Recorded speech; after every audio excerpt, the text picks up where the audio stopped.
दोस्तों नमस्कार।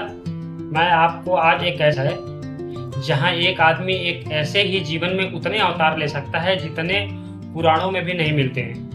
2014 में मंच पर आए प्रधानमंत्री बोले, मैं प्रधानमंत्री नहीं प्रधान सेवक हूँ। जनता बहुत खुश हुई, सोचा चलो साहब सेवा करेंगे। और फिर कुछ साल बाद पता चला कि सेवक जी अब चौकीदार बन गए। हर तरफ नारा था, मैं भी चौकीदार, तू भी चौकीदार, और पूरा देश चौकीदार हो गया। जनता ने कहा ठीक है भाई, सेवा से प्रमोशन होकर चौकीदार पर आ गए। फिर नोटबंदी आ गई, लोग लाइन में लग गए।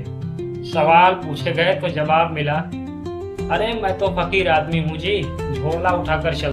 अरे हम तो फकीर आदमी हैं, झोला लेके चल पड़ेंगे जी। सोच में पड़ गई, अरे भाई अभी तक तो सेवक थे, फिर चौकीदार बने, अब फकीर भी नहीं। इतने में एक नया अध्याय खुला। कहा मैं दिल्ली का बाहरी हूँ। जनता बोली, भाई साहब 10 साल से दिल्ली में ही रह रहे हो, अब तो गली के कुत्ते भी पहचानते होंगे। लेकिन कहानी यही नहीं रुकी। 2024 आते आते मामला धरती से सीधा आसमान पर पहुंच गया। कहा गया अब मुझे लगता है कि परमात्मा ने मुझे एक विशेष काम के लिए भेजा है। जनता ने भी माथा पकड़ लिया। अरे भाई साहब, पहले सेवक थे, फिर चौकीदार बन गए, फिर फकीर बन गए, और अब सीधे सीधे अपने दिव्य मिशन पे आ गए। और लगता है अगला चुनाव आते आते घोषणा होगी, मैं भारत का पहला मल्टीपर्पज नेता हूँ।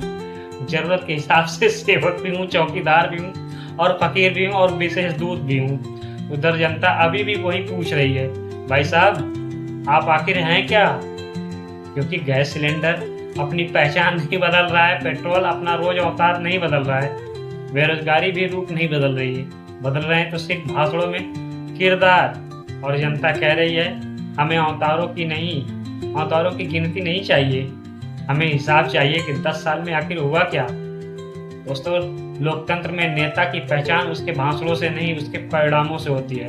वरना किरदार बदलते रहते हैं, पूरी फिल्म निकल जाती है और जनता को इंटरवल में भी बैठी रह जाती है।